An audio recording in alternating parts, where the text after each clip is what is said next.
Bonjour, merci à tous de votre présence. Je suis José Parra Diaz, responsable de l'activité Open Innovation pour le groupe France Télévisions. Et aujourd'hui, on va discuter quelques minutes sur comment l'innovation, et plus particulièrement l'Open Innovation, est devenue un levier d'accélération de la transformation du groupe, et notamment dans la construction du média de demain. Voilà, donc quelques petites minutes d'échange. Ici, aujourd'hui, par exemple, là, je ne vous apprends pas grand-chose de nouveau. L'innovation n'est plus une option. Et surtout dans l'industrie de l'audiovisuel.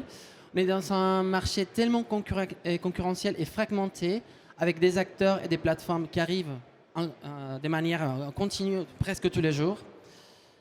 On a une offre de contenu croissante. Aujourd'hui, on a des séries, des documentaires, de nouveaux formats, la télé-réalité, les challenges, l'info, les réseaux sociaux. On a aussi...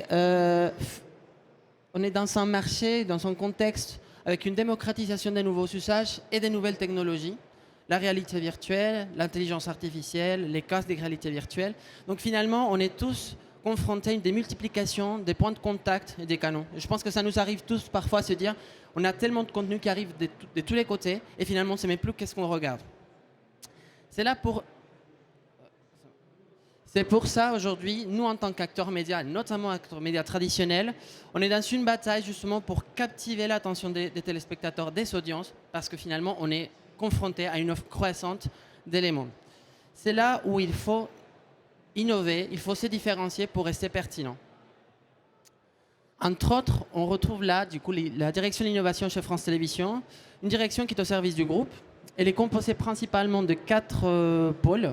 Un premier pôle de veille et prospective, justement pour consolider une vision globale des thématiques et des sujets qui vont impacter nos métiers et le média. D'ailleurs, si c'est des sujets qui vous intéressent, je vous invite à regarder le blog de Média qui est très intéressant. On travaille aussi avec un pôle R&D produit, avec des ingénieurs qui vont travailler dans le prototypage des nouvelles technologies, le métaverse, les 5G, pour proposer des expériences immersives dans les cadres des temps forts, par exemple Roland Garros, le Tour de France ou les JO à venir. Et aussi le Story Lab. Pourquoi? Parce qu'aujourd'hui, le Story Lab, c'est une cellule d'innovation pour proposer de nouveaux récits. On consomme de manière différente le contenu, donc finalement tout ce qui est fiction et documentaire va devoir aussi se réinventer et proposer des expériences immersives et plus innovantes. Finalement, on retrouve le pôle Open Innovation, le pôle que je dirige, et c'est là où on va un petit peu creuser la question et le sujet.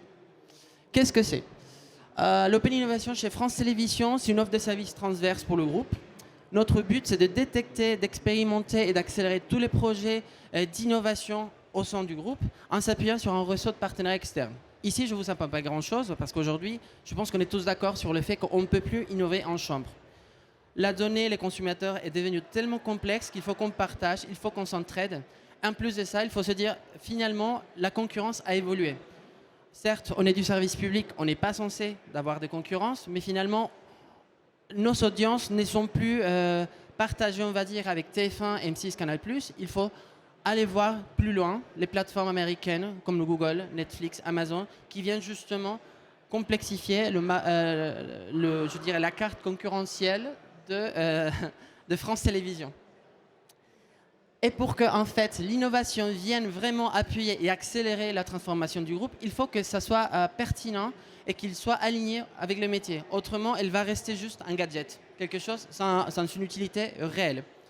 C'est pour ça qu'on propose en fait une démarche double dans laquelle nous, effectivement, innovation, on fait de la veille et de la prospective qu'on pousse auprès des métiers pour les inciter, pour les inspirer sur des nouveaux cas d'usage.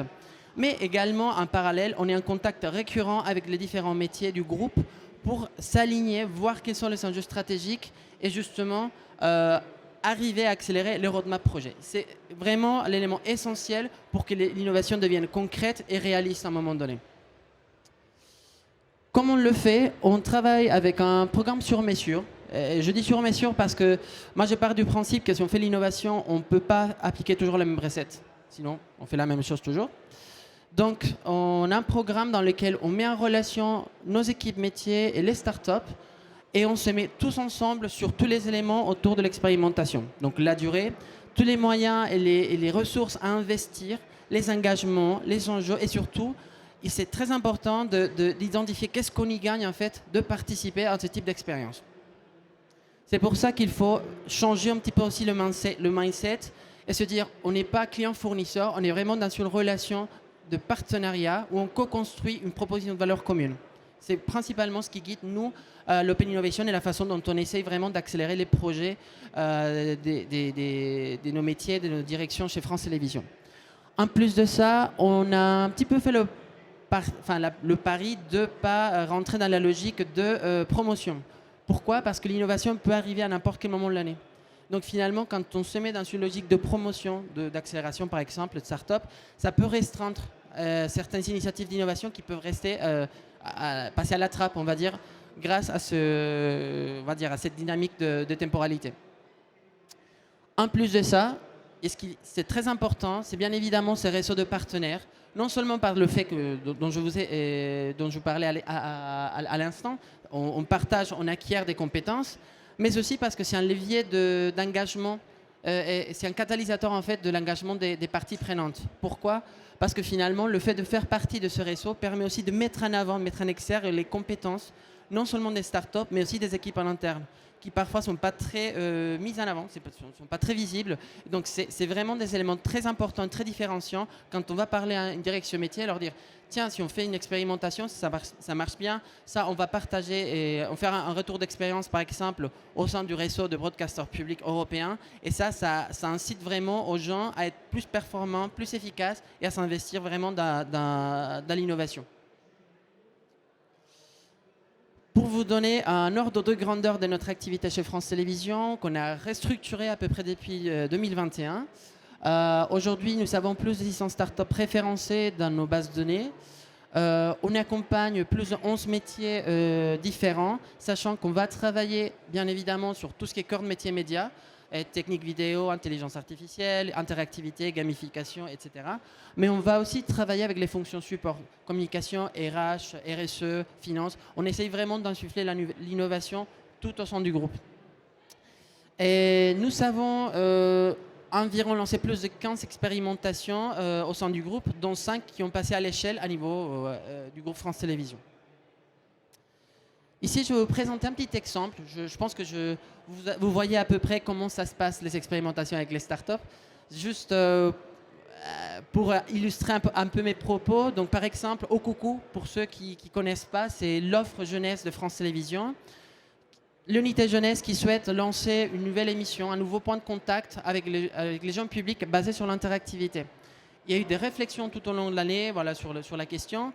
Et c'est à ce moment où nous contactent, nous dit tiens, est-ce que vous avez peut-être des idées de start-up qui puissent venir nous aider à répondre à la question de l'interactivité? C'est là où on active notre réseau de partenaires et on retrouve Voxem. Voxem, c'est une start-up très intéressante qui propose une plateforme avec des mécaniques d'interaction clé en main, innovantes. Et le côté différenciant, c'est que la solution permet justement de consolider en temps réel, en direct, plusieurs types de médias. Vidéo, images, son, audio.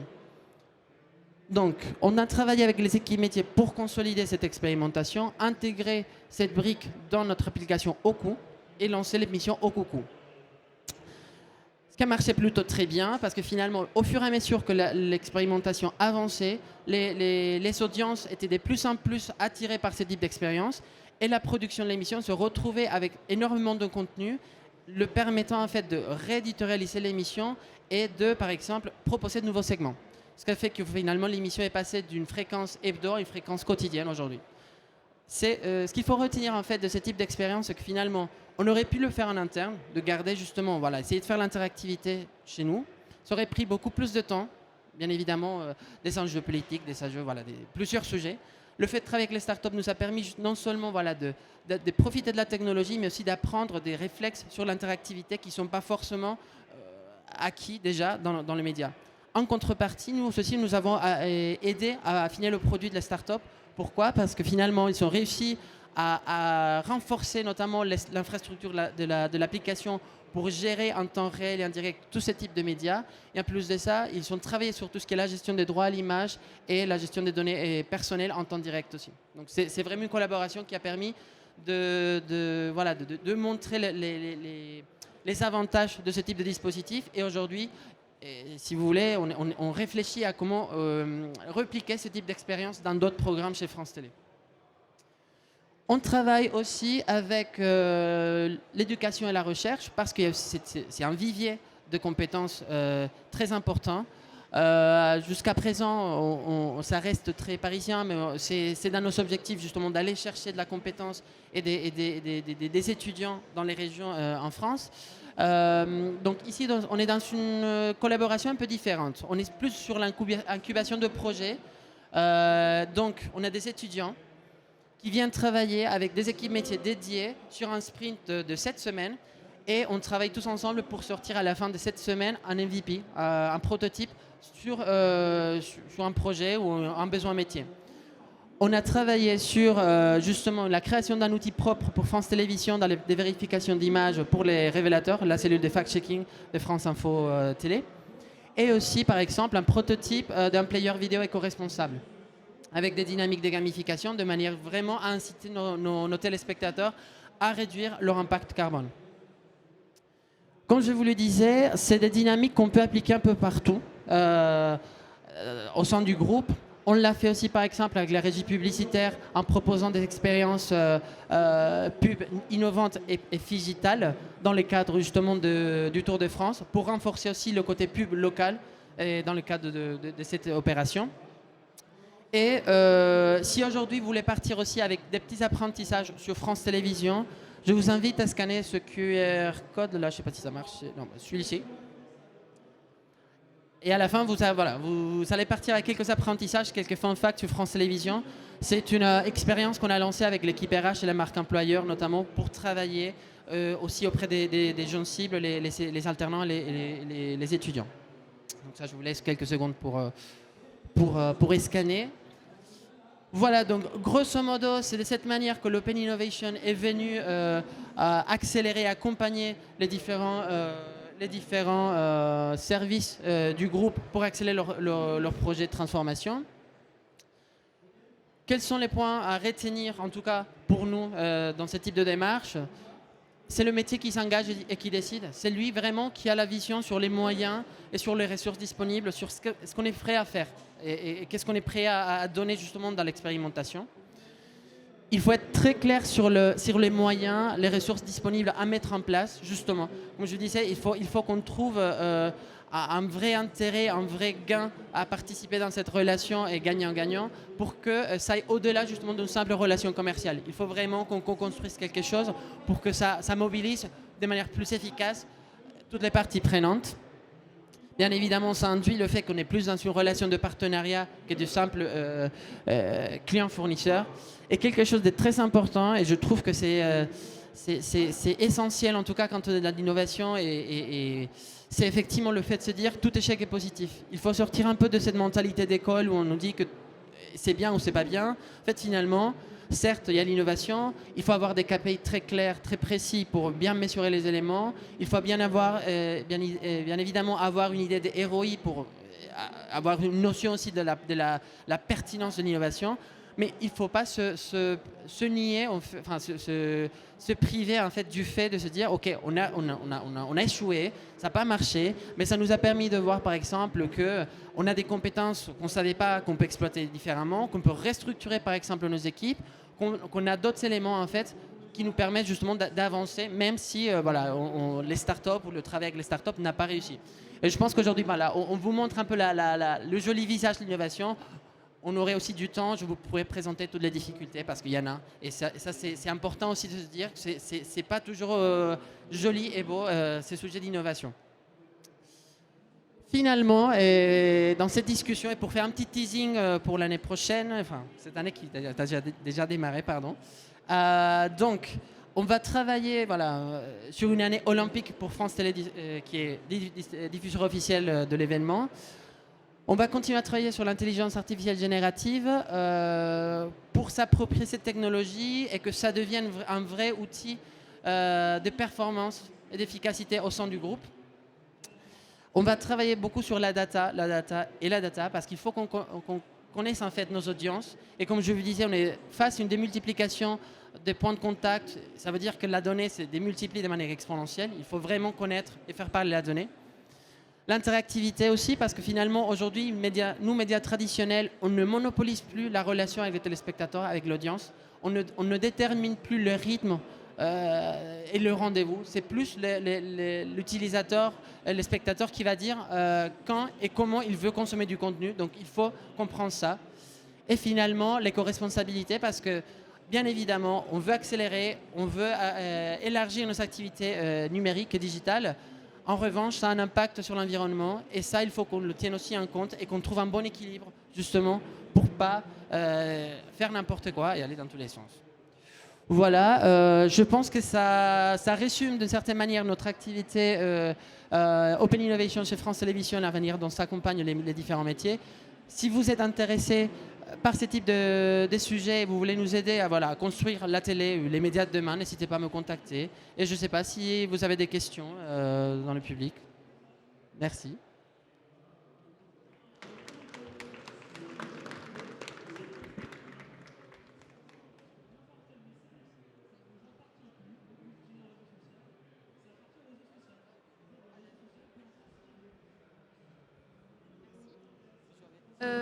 J'avais une petite question à propos de l'innovation. Ça fait combien de temps que France Télévisions s'est mis en tête justement d'innover dans ses projets?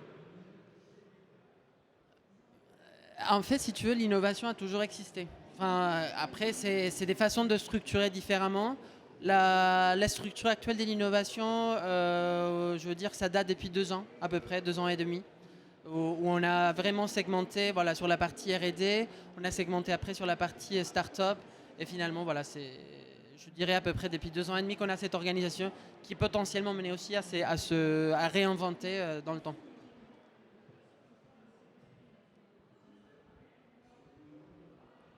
Bonjour. Moi, j'avais une question concernant un peu la gestion de projet, parce que j'ai trouvé que c'était hyper intéressant, mais j'ai du mal à me projeter et du coup, j'aimerais savoir à peu près combien de projets vous menez de front par année, par exemple, un peu avoir des chiffres et des exemples un peu concrets de réalisation dans différents domaines. Notamment, vous avez parlé de l'IA, je me demandais si c'était du textuel, si c'était de l'image, de la vidéo, voilà. Merci. Merci. Du coup, oui, effectivement, en termes de projet, c'est très variable. C'est très variable parce que ça dépend vraiment justement de la bande passante et des roadmaps projets. Donc, typiquement, l'année dernière, l'année 2022, on a eu une dizaine de projets. L'année passée, on a eu 5, par exemple. Donc, c'est vraiment en fonction de l'actualité de la roadmap projet. Pour des exemples de réalisation, typiquement, on a travaillé dans la création d'un nouveau média éco-conçu pour tout ce qui est justement low carbone et dans la logique justement de green IT, avoir un site qui justement pollue moins et qui permet justement d'informer autour des enjeux environnementaux. On a fait des tests aussi autour de la gamification dans le cadre de France TV Sport, par exemple. Ça, c'est un exemple des tests qui n'a pas marché. On l'a fait, on a fait plusieurs essais, des réadaptations et finalement on s'est dit on n'est pas prêt pour le lancer grand public, donc on s'est arrêté. Mais ça nous a appris beaucoup de choses. Des sujets aussi, par exemple, pour les équipes RH, pour faciliter, par exemple, le témoignage des parcours carrière. Ça, c'est des choses qu'on a fait. Et voilà, je pense un petit peu à essayer de prendre un petit peu les thématiques.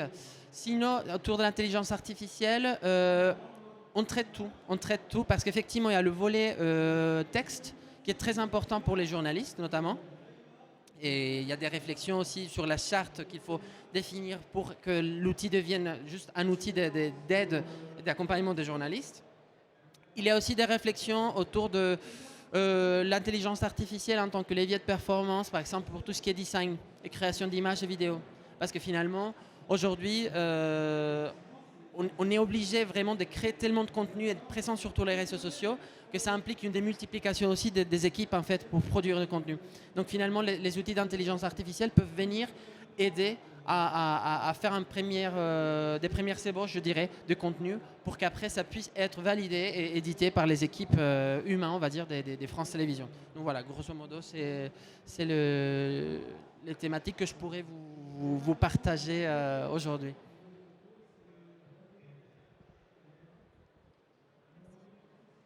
c'est pour rebondir sur la question précédente. Vous disiez que, par exemple, le projet précédent n'avait pas abouti. C'est au bout de combien de temps en fait, que vous réalisez qu'une expérimentation ne va pas aller plus loin? En fait, déjà, on se dit par exemple que l'expérimentation, elle va durer 3 mois, 6 mois. Donc, on a déjà cette notion de temps. Après, on commence les échanges avec les métiers. Typiquement, c'est des... Comment dirais-je? Tu as déjà une première version du produit avec une première expérience. Mais finalement, il y a une côté de sensibilité aussi. Tu dis, bah, je sais pas, je le sens pas trop, je pense que ça va pas vraiment marcher. Ça peut être ça peut être aussi d'un point de vue, par exemple, tu travailles avec un annonceur qui te dit, non, finalement, je suis pas emballé par ce type d'expérience, donc je lance pas. Donc il y a plein de facteurs qui peuvent arrêter justement l'expérimentation. C'est pour ça qu'il faut rester ouvert. Et bien évidemment, avoir un cadre, mais être aussi flexible, se dire, tiens, ça marche pas, on arrête. Et on ne craint pas de temps et de l'énergie à faire avancer des choses qu'on s'est dit finalement ça va pas aboutir à quelque chose.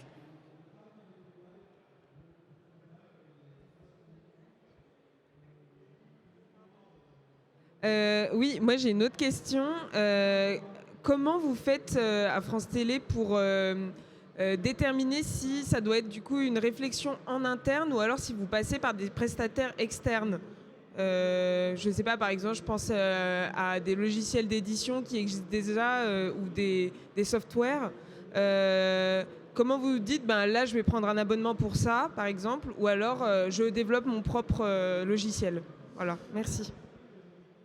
Là, pour le coup, je pense que c'est une réflexion plutôt classique de se dire, bah, coût-bénéfice. Est-ce que je développe en interne ou est-ce que j'externalise?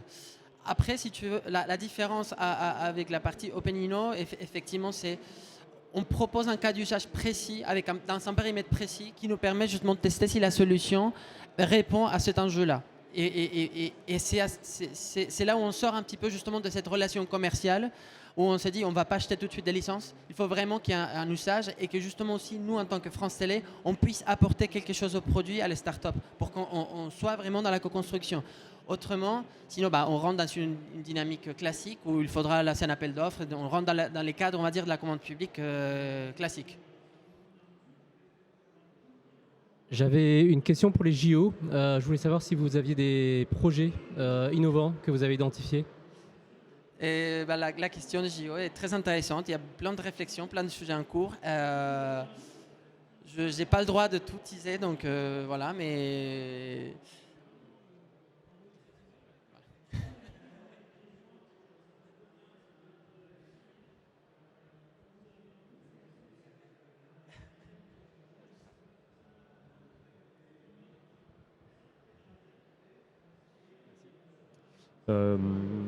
Bon, en même temps, c'est un bon teaser. Votre sourire est un bon teaser par rapport à la réponse.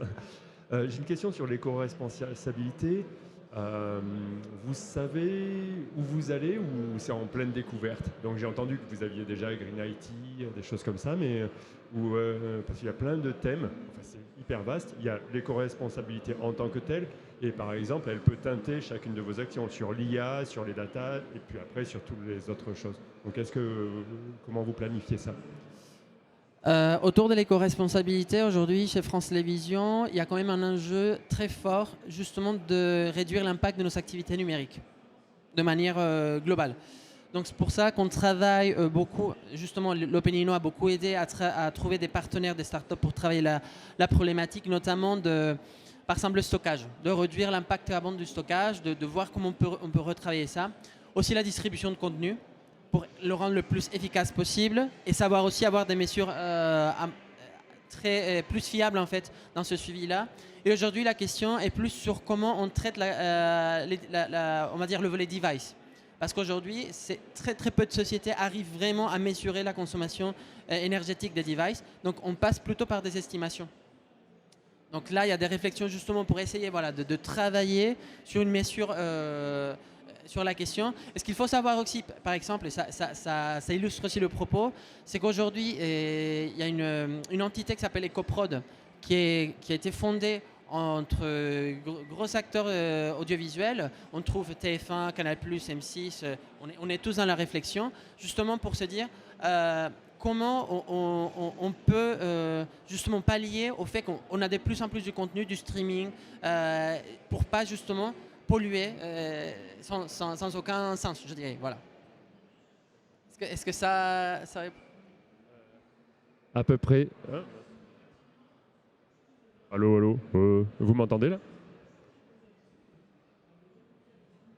Oui.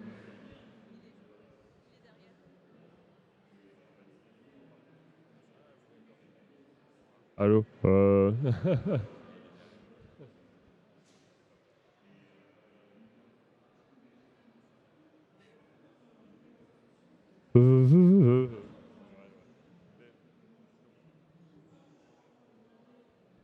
Oui, déjà, merci. Et sinon, en fait, mon autre question, c'était, ça c'est pour ce que vous faites, vous, en interne, et en même temps, bon, après, là, on ne parle pas du contenu de ce que vous diffusez, mais en même temps, ça peut teinter, et ce que vous arrivez à faire, vous pouvez aussi le diffuser, vu que vous êtes un média. Est-ce que ce thème-là va imprégner encore plus ce que vous allez diffuser, en fait? En fait, si vous voulez, la question de l'éco-responsabilité, ça touche à tout. Donc, en interne, mais aussi le contenu. Et aujourd'hui, par exemple, il y a beaucoup de subventions de la CNC qui sont conditionnées au fait d'avoir une production éco-responsable.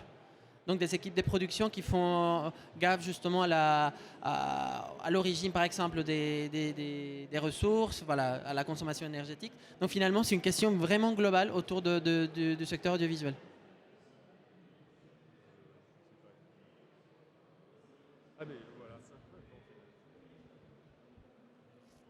Parfait. Ben, merci beaucoup.